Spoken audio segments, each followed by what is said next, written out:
예, 우리가 이제 법에 대해서 쭉 얘기해왔어요. 그래서 얘기하다 보니까, 우리가 법 하면은, 우리가 보면은 우리가 헌법이 있고, 또 헌법 밑에 이제 우리가 민법, 형법, 노동법, 여러 가지 법들이 쭉 나와 있죠. 이렇게 법에 의해서 우리는 살고 있고, 법에 의해서 우리는 보호를 받고 있고, 그렇죠.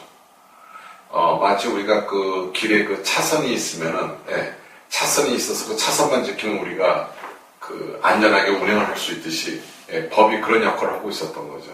근데 그런 법이 그런 역할을 하고 있었다는 것은 그 법만 잘 지키고 법에 의해서만 움직이면은 아무 문제가 없었는데 그 법이 합리화하지 못하니까 그동안 어떤 법들이 있었어요. 예, 우리가 생각하는 민법, 형법 이런 법들이 아니고 좀 이상한 법이 있었어요. 어떤 법이 있었나 한번 생각해 보세요. 예, 탈법, 위법, 편법, 네, 이런 법들이 있었어요. 그러니까 기존의 법이 가지고 있는 것이 모든 국민들에게 공평정당하게 적용이 됐다면은 탈법, 위법, 편법, 네, 이런 것들이 생길 리가 없었던 거죠. 이런 것들이 생겼어요. 그래서 이런 것들로 인해 가지고 세상이 또 운영이 되어 왔었어요. 그래서 그게 밤낮 어떻게 돼요? 정치인들 부정부패, 공무원들 부정부패로 해가지고 항상 다 나왔었던 거죠. 예를 들어서 우리가 다리 건설 하나 하게 되면 거기 리베이트가 얼마고 건물 하나 지면 리베이트가 얼마고, 예, 아주 그냥, 예, 탈법, 위법, 편법 하여간 있는 잡다스러운 법은 거기다 다 법을 붙여준 거예요. 그래가지고 그게 법처럼 활용됐기 때문에 참 안타까운 현실이었죠. 근데 이제 그것이 속속들이 밝혀지고 있어요. 예, 거짓이 없는 사회로 자꾸 가고 있는 거예요. 그래서 뭐만 하면 다 밝혀지고 있어요. 참 안타깝게도 우리가 YS 정권 이후로 어떻게 되고 있어요? 대통령의 자식들에 대한 것들이 다 탈법, 위법, 편법 같은 것들이 쫙 밝혀지고 있죠, 그렇죠? 예, DJ 정권으로 해서 쭉 연결되다가 그 다음에 DJ 정권 지나가니까 노무현 정권 들어가가지고 어떻게 돼요? 형들 비리가 나오기 시작했죠. 예. 또 이명박 정권까지, 예, 그런 식으로 나죠. 그러니까 가족들에 대한 편법, 위법, 탈법이 다 나온 거죠. 그쵸? 예. 근데 그것을 우리 법의 잣대로 제대로 다 밝혀내고 있어요. 그리고 또 하다못해 지금 우리가 알게 모르게 그냥 이렇게 지나쳤던 일들도 지금 모든 게 다 바뀌어요. 그래서 지금은 어떻게 돼? 힘 있는 사람들이 뭘 잘못하면 그냥 그것들이 그냥 언론이나 뭐를 해서 다 밝혀지고 아주 그것도 그냥 밝혀지는 게 아니라 분석을 아주 잘해요. 아주. 예, 기가 막히게 분석해서 다 발표가 되고 있어요. 그리고 지금 우리나라가 청문회가 어떻게 되고 있습니까? 정말 우리가 볼 때는 야, 이거 좀 해도 너무한 게 아닌가? 예, 할 정도로 좀 청문회가 되고 있는데, 예,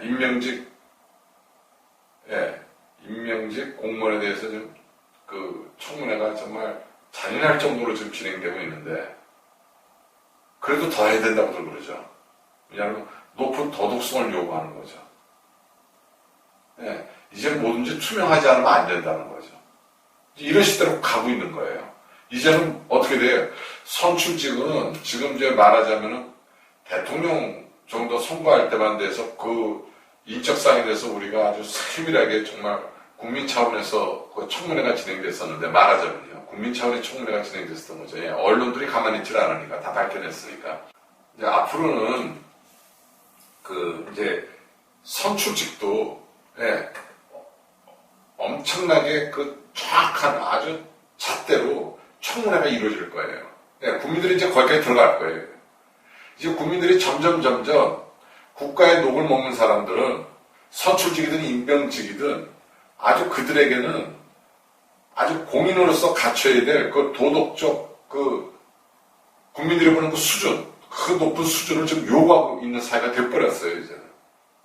하다못해 그러다 보니까 그것이 사실 연예인들은 그런 부분에서 좀 자유로울 수도 있는데, 예, 사생활까지 도덕적 잣대로 다 보고 앉아있어요, 지금. 그런 사회가 돼버렸어요. 이제 투명하지 않으면 못 사는 사회가 돼버렸어요. 정부 입찰이다 뭐다 투명하지 않으면 안 돼요. 예전에는 거기 어떻게 보면 정치인들이 사인이 들어가면 입찰에 성공하고 그런 데도 있었다고 그러던데요. 물론 그게 우리가 얘기하는 호랑이 담배 피던 시절이었겠지만, 예. 근데 여태까지는 국민들이요, 예, 국민들이 어떤 인기를 먹은 연예인들이라든지, 그 다음에 또 정치가라든지, 이런 부분 또 기업가, 예, 이거에 대해서 아주 날카로운 잣대를 두고 이렇게 보고 있었는데, 이것이 이제 어떻게 되겠어요? 스스로 자기들의 그 도덕적 그 수준이 올라가게 되겠어요. 내가 이제 그렇게 보기 시작하니까.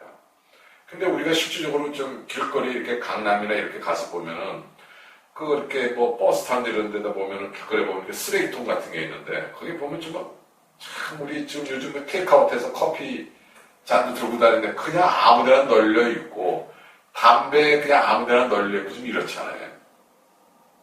다 그거 보면 싫어하죠.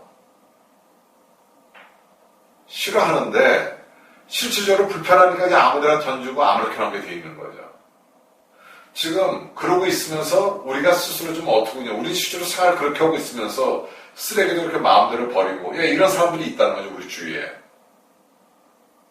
그러고 있으면서 어떤 잣대를 놓고 볼 때는 아주 그냥 막 무자비할 정도로 그 투명성을 요구한다는 거죠. 뭐 하나 잘못하면 그냥 다 끄집어내가지고, 예, 여론의 질타를 매기고 이런다는 거죠.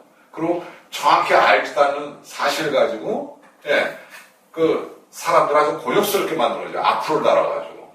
예, 그래서 지금 그런 분들이 그것을 견디지 못해서 자살을 한다든지 여러 가지 일이 생겨가지고 좀 어떻게 보면 그런 것도 국민들이 또 공분을 쌓고 있는 거죠. 근데 지금 이런 모든 과정이 지금 우리가 어떤 하나의 새로운, 예, 국민적 시스템을 만들기 위해서 가는 과정이라고 보고 있어요, 저는. 이게 뭐냐?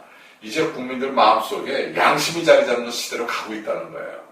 기업하는 사람은 어떤 것이 자기들의 양심인지, 정말 자기하고 같이 일하고 있는 그 조업원들을 자기가 파트너로 생각하는지, 그런 양심의 시대가 가고 있고, 종교인들은 양심이 뭔지, 예, 종교로서 지켜야 될 그 양심이 뭔지, 그 양심이 어디서 나오는 건지 이것을 제대로 얘기할 수 있어야 되고, 예, 제대로 가르침을 내줘야 된다는 거. 정치가들은 정치가들로서 갖춰야 될 양심이 뭔지, 국민 스스로서 자기들이 지켜야 될 양심이 뭔지, 이런 것들이 이제는 사회적으로 하나하나 각 분야에서 나타나게 됐다는 거예요. 그러니까 이제 뭘 하게 되면 내 마음 편하지가 않아요. 이제 담배꽁초 그냥 이렇게 버리게 되면은 내 마음 편하지 않아요. 저거 치우려면요, 그만큼 우리 세금 더 나가는 거예요. 예, 국고 낭비고, 예, 물도 막 쓰게 되면은 국고 낭비고 결국은 우리 세금 더 나가게 돼 있는 거. 내가 내는 세금 가지고 내가 물 안 꼈으면은 그 물 쓰는데 들어가는 그 정화하는데 들어가는 그 비용을 줄여서 다른 데 더 좋은 데 쓸 수가 있는데 그런데 못 쓰는 거죠. 이제 이런 것들을 우리 국민 스스로가 다 알게 되는 거죠. 예, 차도, 예, 지구 온난화도 문제가 됐고, 예, 이런 것도 스스로 다 알게 된다는 거죠. 이제 지금 그런 시대로 가고 있다. 그래서 우리가 지금 요즘 그 얘기하는 것을, 요즘 양심 얘기가 많이 나오는데 바야흐로 이제 21세기가 양식법의 시대가 아닌가. 그 양식법의 시대라는 것은 뭐냐면 지구촌에 사는 누구나 그 스스로에게 자기에게 양심의 잣대를 갖다 대는 시대가 됐다는 거예요. 이것은 그 사람이 머릿속에 가지고 있는, 예, 지식의 차이가 나서 그 양심으로는 잣대는 물론 다를 겁니다. 예. 그렇지만 이제 그 지구촌 전체가 학교에서 어떤 공부를 했고, 뭐 얼마큼 뭐 중학교까지 했다, 뭐 고등학교까지 했다, 대학교까지 했다, 대학원까지 했다. 그게 중요한 게 아니라 인터넷 시장의 모든 정보, 내가 이 세상을 살아가는데 필요한 모든 정보가 인터넷 시장에 다 나와 있기 때문에 누구나 노력하면은, 예, 어느 정도 수준까지 다 올라가게끔 사회 전반적인 시스템이 이렇게 다 돼 있어요. 그런 상태에서 각자 자기 가슴의 가운데 자리에 양심이라는 잣대를 가게 돼 있다는 거예요. 그리고 그 양심이 바로 구원의 메시지라는 것을 알게 됐다는 거예요. 제가 이 얘기는 몇 번 말씀드렸는데, 그 프란치스코 교황이 그 말씀하셨잖아요. 양심이 바로 구원이라고 말씀하셨잖아요. 그 양심이 이제 누구의 가슴에나, 누구의 마음에나, 예, 그 자리에 양심이 잡게 됐다는 거죠. 그래서 자기의 모든 언행을 이 양심에 빗대어서 자기가 볼 수 있게 돼 있다는 거죠. 그래서 점점 이 사회가 누구에게나 공평정대한, 네, 그런 사회가 될 수밖에 없는 거죠. 왜냐하면 법이 제재라도 자기 마음에서 제재를 하고 자기 마음에서 불편함이 있기 때문에. 내가 자유로워지려면 양심이 어기는 행동이 없을 때 내가 자유로울 수가 있으니까 그것을 누구나 아는 사회가 좀 돼가기 위해서 지금 사회에 이런 현상들이 나타나고 있다는 거예요. 결코 우리가 지금 이게 나타나고 있는 현상을 나쁘게만 볼 게 아니라 우리 사회가 이렇게 발전하기 위해서 양심 사회로 발전하기 위해서 하나의 우리가 과도기로 봐야 된다는 거죠. 누구의 가슴에서나 누구의 마음에서나 양심이 자리 잡는 그런 사회로 가고 있다. 그래서 지금 이 사회를 양심법의 사회다. 이렇게 얘기할 수가 있을 겁니다. 모두가 양심맨이 되는 사회죠. 이게 아마 우리 백범 김구 선생께서 우리나라 국민은 모두 성인이 되어야 된다는 게 바로 그 양심면을 얘기하는 게 아닐까 싶습니다. 예.